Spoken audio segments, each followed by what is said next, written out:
Misalnya ada teman-teman yang penasaran AI cina ya suka gitu kan ya, apa sih itu teh? Teman-teman boleh baca misalkan ya, baca di internet, oh AI teh apa? Nah, itu bisa juga melatih kemampuan kognitif teman-teman.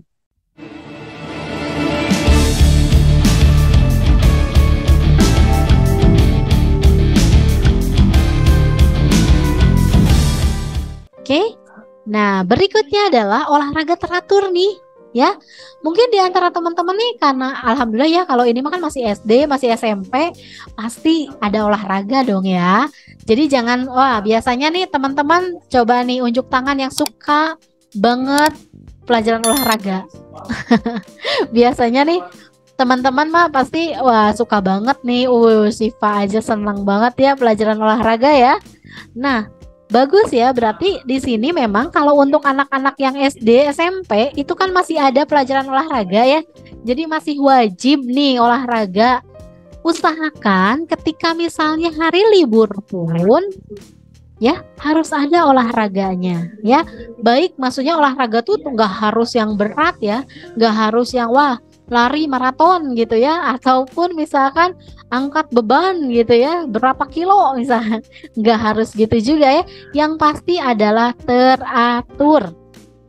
Kenapa? Olahraga teratur bisa meningkatkan kemampuan kognitif karena dengan olahraga otot-otot kita itu akan lebih segar ya, ibaratnya lebih segar ya, kalau kalau sayuran mah lebih segar kali ya. Otak kita juga akan lebih segar. Jadi kalau badan kita segar, badan kita sehat, kemampuan kognitif kita otomatis akan meningkat. Mungkin bedanya gini aja. Ya, saya? Ya? Kalau jaipongan termasuk olahraga enggak? Oh iya. Nah, jaipongan itu kan memang seni ya, tapi dia kan ada gerakan, ada apa memang sih. Kalau dibilang apa namanya olahraga, kan olahraga tuh harus ada olah tubuhnya ya, maksudnya. Kalau jaipongan sih sebenarnya kalau di apa disebut gerak ya gerak gitu ya. Tapi kan maksudnya di sini prinsip dari olahraga adalah dengan teratur itu ya. Jadi kalau misalnya siapa ini tadi yang nanya saya? Akila, Oh, Akila. Akila senang senang jaipongan sayang. iya. Ah iya, sebenarnya kalau disebut olahraga, oh, apakah jaipongan itu olahraga? Sebenarnya itu olah tubuh ya, maksudnya pergerakan di tubuh. Tapi kalau disebut olahraga, sebenarnya kan kalau yang namanya olahraga tuh ada peregangannya, ada apa namanya, ada aktivitas sebelum dan setelahnya ya. Kalau misalnya anggaplah jaipongan mah gerakan inti gitu ya, ya maksudnya teh ya bisa aja sih gitu ya, itu dianggap sebagai gerakan olahraga gitu ya. Tapi biasanya kalau itu mah kan bedanya secara sudut pandang ya. Kalau jaipongan mah kan biasanya dilihat dari sudut pandang seni. Apakah itu bagus gerakannya atau tidak. Tapi kalau dilihat dari olah tubuhnya bisa jadi itu digunakan sebagai olahraga ya. Karena ada pergerakan, ada kemudian untuk melatih otot kita juga bisa. Cuma kan memang kalau olahraga lebih enaknya tuh memang lebih ke melatih semua otot kita menjadi bergerak kayak gitu ya, gitu biasanya kan. Kalau misalnya jaipongan mungkin hanya gerakan tangan atau gerakan apa ya, pinggang misalnya, hanya beberapa bagian saja gitu ya, jadi berbeda dari segi tujuannya gitu ya. Kalau misalnya disebut olahraga ya, kalau dasar-dasar biasanya kan suka ada gerakannya yang kayak senam gitu ya, bahkan zumba kalau di orang lain mah itu disebutnya olahraga ya, karena memang gerakannya mendukung ke semua olah tubuh gitu ya. Kalau jaipongan Kanuli kurang tahu sih gerakannya seluruh tubuh atau enggak ya, tapi bisa jadi juga ya, bisa jadi juga itu disebutnya sebagai olah gerak gitu ya. Oke, keren ya Akila. Nah, jadi kalau misalnya Akila senang ke jaipongan misalnya ya, itu disebut sebagai olahraga, boleh juga karena itu bisa melatih apa namanya? Bisa melatih otot-otot kita menjadi lebih fresh, badan kita jadi lebih fresh ya. Badan kita menjadi lebih enak sehingga nanti kemampuan otak kita dalam mengingat, kemampuan otak kita dalam apa? Mengingat pelajaran itu bisa lebih bagus, bisa lebih konsen. Ya, Akila mungkin bisa membandingkan ya. Misalkan nih, kalau misalnya kita lagi sakit, ya, badan kita terasa nggak enak nih ya. jaipongan aja nggak enak ya. Kemudian belajar juga nggak fokus ya. Nah, berarti olahraga dengan teratur ataupun aktivitas kita yang kita lakukan sebagai bentuk olahraga itu harus terus dilakukan. Kayak gitu ya. Oke, berikutnya adalah ini yang terakhir, tapi yang paling penting sebenarnya ya teman-teman, tidur cukup. Di antara teman-teman di sini mungkin ada yang pernah mengalami nih masa pandemi kemarin 2 tahun setengah bahkan 3 tahun kita tidak banyak keluar, tidak banyak beraktivitas di luar.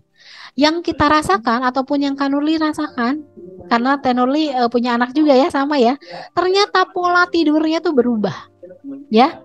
Bahkan yang biasanya siang menjadi bangun, ini jadi ada tidurnya gitu ya. Sehingga menyebabkan pola tidur malamnya menjadi terganggu. Ya, padahal adik-adik tidur cukup itu penting untuk melatih kemampuan atau untuk meningkatkan kemampuan kognitif kita. Kenapa? Karena tidur cukup itu membuat otak kita itu menjadi istirahat. Seperti yang adik-adik tahu ya, kalau otak juga pun harus istirahat ya. Maksudnya harus tidak bukan berarti otak kita ketika tidur teh benar-benar terlelap teh emang nggak gerak, enggak ya, sama aja dah, karena dia tetap harus mengontrol semua fungsi tubuh ya. Cuma minimal tidak ada pikiran-pikiran lain ataupun tidak ada aktivitas-aktivitas lain yang menggunakan otak kita. Jadi benar istirahat. Nah, tidur cukup ini untuk anak-anak usia SD itu biasanya akan lebih lama tidurnya ya dibanding dengan anak SMP dan SMA. Jadi wajar nih ya kalau misalnya anak SMP nih, wajar nih kalau anak SMP tidurnya jam 10 misalkan atau jam 9 mulainya ya. Tapi bangunnya misalnya setengah 5 sama dengan anak SD misalkan ya, wajar. Biasanya anak SD itu harus sudah tidur nih jam 8 misalnya, karena biasanya masa anak-anak justru makin kecil anaknya itu makin lama harus tidurnya. Jadi harus makin lama karena biasanya tuh aktivitasnya tuh biasanya tinggi. Kalau anak kecil tuh ya aktivitasnya tinggi sehingga membutuhkan waktu istirahat pun tinggi juga gitu ya.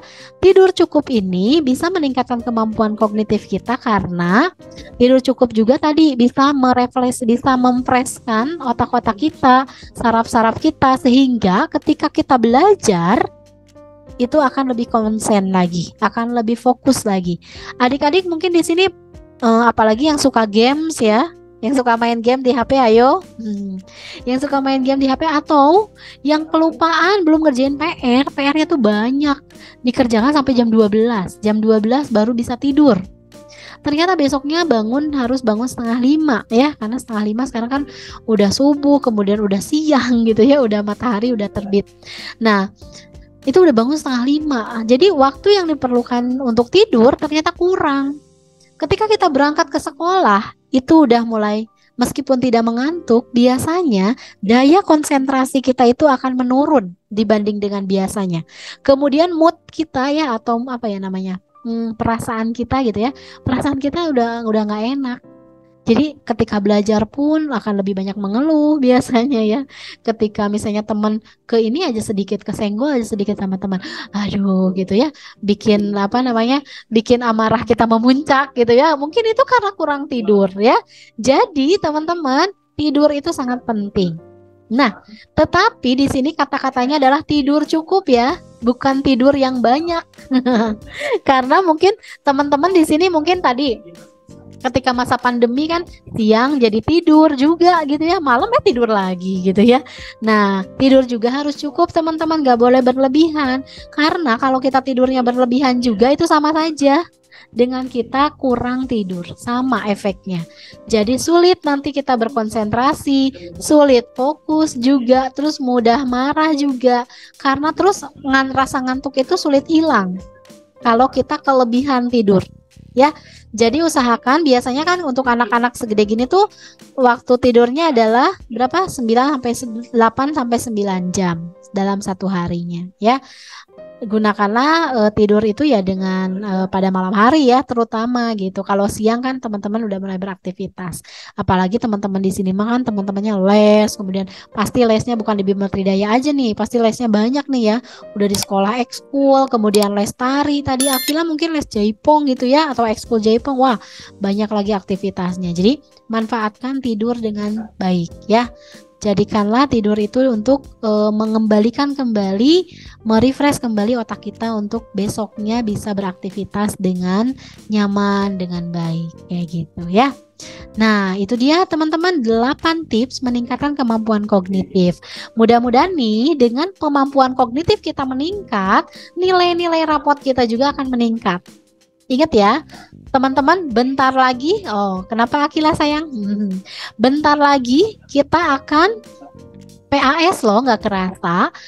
2 pekan lagi akan PAS, ya. Atau 3 pekan lagi akan PAS. Jadi teman-teman, sekarang tuh kan di Tridaya sedang ada TO ya. Jadi itu adalah persiapan teman-teman untuk menuju PAS. Tadi jangan lupa nih tipsnya, mengatur waktu, semangat belajar terus, atur waktunya dengan baik, belajar dengan disiplin tadi ya. Kemudian tadi jangan lupa membaca buku ya, baik buku pelajaran ataupun buku pengetahuan, karena dengan kita baca semua pengetahuan akan kita dapatkan ya. Baik teman-teman, itu saja mungkin ya yang bisa Kanuli sampaikan. Nah, Kanuli share screen-nya mulai di ini dulu ya, di stop dulu. Nah, itu tadi mungkin pemaparan materinya. Sekarang teman-teman kalau ada yang mau ditanyakan atau mau didiskusikan boleh ya. Silakan teman-teman, ada yang mau bertanya? Iya, Kak. Iya. Iya, sayang. Jadi temen aku kan ikutan Kerkom Prakarya, dia tuh katanya banyak kendala kayak misalnya nih temennya susah buat kontribusi, diajak udunan males, tapi pas dilihat di status WA-nya kayak aduh pengen beli iPhone, pengen beli Supra, apalah gitu. Itu gimana tuh Kak? Lebih baik dicoret dari kelompok atau diomongin baik-baik lagi? Iya. Mungkin kadang kan kalau anak-anak seperti itu ya, kadang bukan hanya satu orang, kadang banyak ya kita temui gitu ya. Nah, mungkin Almanisa di sini bisa juga mendekatinya dulu. Ini kan pasti kadang kalau ada anak-anak di sekitar kita itu yang nggak mau, itu kan istilahnya nggak mau belajar ya, ataupun dia nggak peduli dengan tugas ya. Nah, mungkin Almanisa di sini bisa mendekati dulu. Maksud kakak gini, ada di antara teman-teman kita yang memang dia nggak bisa nggak mau gitu, nggak mau ikut berkontribusi karena ada beberapa kendala. Misal dia merasa aku nggak ngerti sama sekali nih ya, atau dia nggak tahu tugasnya tuh apa ya. Jadi langkah pertama adalah coba didekati dulu, ditanya dulu, ini kalau tugas kamu itu ini sesuai dengan tugasnya seperti apa ya, dijelasin dulu. Kemudian kalau berkontribusinya ini kamu harus kayak gini. Kemudian silahkan, misalkan kalau ada udunan atau ada apa, silahkan kamu mau mencari barangnya, atau misalkan bersama-sama mencari barangnya, tapi kamu udunan nih uangnya sekian misalkan ya. Jadi didekati aja dulu. Kalau misalkan tidak bisa ya, mungkin gini kan, kadang mungkin karena kita mungkin sebagai temannya ya, kadang mungkin bisa dicuekin juga ya. Mungkin Almanisa bisa bilang aja dulu ke gurunya ya. Jadi kadang kendala-kendala itu tuh maksudnya kita udah usaha dulu, udah bisa didekati dulu. Kamu bilangin aja dulu ke temennya itu, kalau kamu seperti ini terus, tidak mau berkontribusi, tidak mau ikut bagian gitu ya, saya mau saya laporkan ke Bu Guru, atau saya coret dari keanggotaan ini misalkan, kayak gitu ya. Coba dia reaksinya kayak gimana ya, karena ada beberapa orang kan suka kadang gini, aku sekarang kelompoknya ganti, aku nggak tahu nih tugasnya sekarang apa gitu ya. Mungkin kalau ada beberapa orang yang nggak ngerti, atau misalnya dia dia nggak tahu nih apa yang harus dilakukan, jadi dideketin aja dulu.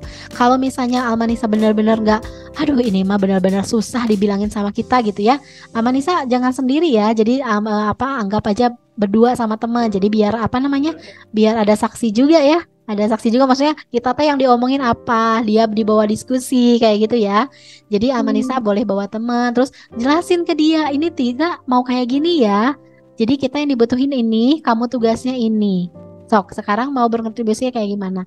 Kalau dia nggak mau, Almanisa boleh ngambil pilihan tadi. Yang pertama, laporin aja dulu ke guru, Bu, kok si ini nggak mau? Mungkin kalau sama gurunya mungkin bisa ya.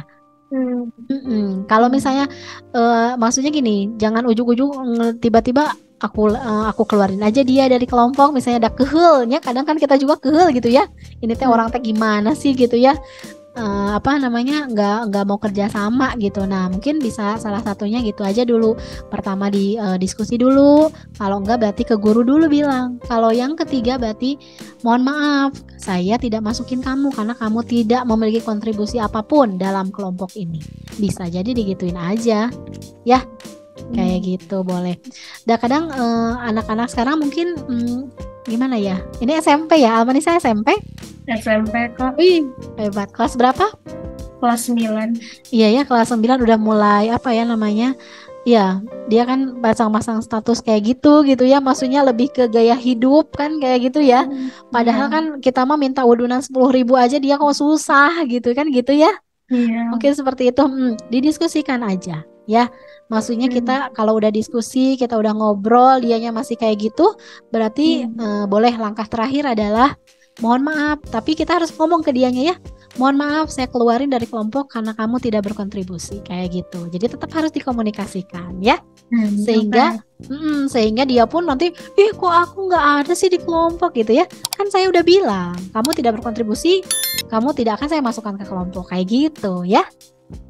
Ya, mudah-mudahan bisa jadi solusi ya. Karena memang anak-anak SMP itu sedang sedang masanya ingin melihat orang lain, ingin sama dengan orang lain.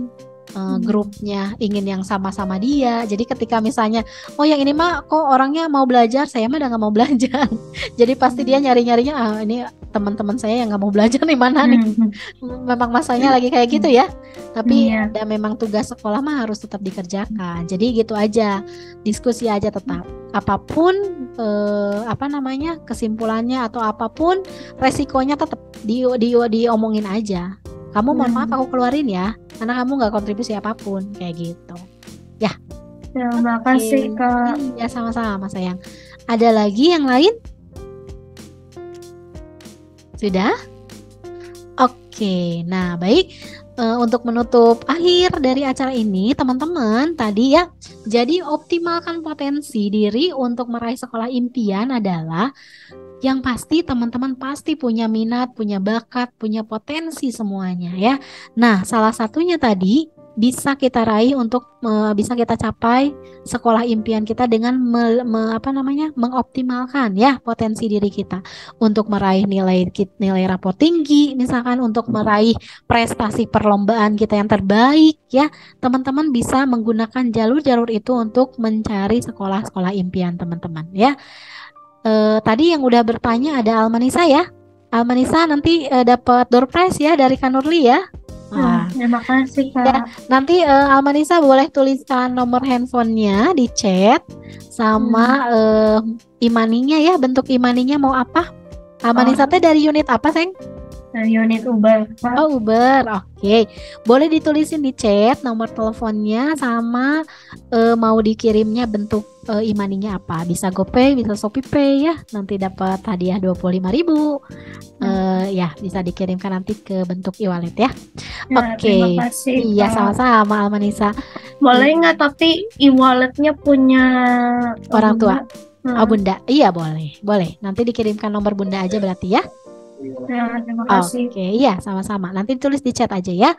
Baik teman-teman, terima kasih banyak nih. Jadi jangan lupa ya teman-teman, optimalkan kemampuan diri teman-teman nih. 3 minggu lagi paling lama kita akan menghadapi PAS.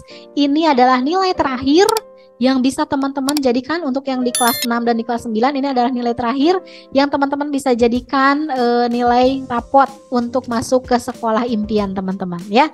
Jangan lupa juga pesan Kanurli nanti untuk teman-teman nih yang yang mau melirik sekolah-sekolah swasta udah dibuka biasanya sekolah swasta ya mulai dari November ini. Jadi harus sudah mulai mencari-cari nih sekolah swasta mana nih yang menurut teman-teman terbaik sesuai dengan minat bakat teman-teman sesuai dengan harapan dari ayah bunda teman-teman ya. Baik, Kanuli tutup perjumpaan kita hari ini. Terima kasih banyak atas perhatian teman-teman ya. Jangan lupa nanti kita kembali lagi pertemuan nanti ya, mungkin di Januari, di Desember atau Januari ya. Sampai bertemu lagi di pertemuan berikutnya. Kanuli tutup dengan ucapan hamdalah, alhamdulillahirabbil alamin. Subhanakallahumma bihamdika asyhadu an la ilaha illa anta astaghfiruka wa atubu ilaik. Terima kasih banyak teman-teman. Assalamualaikum warahmatullahi wabarakatuh. Terima kasih.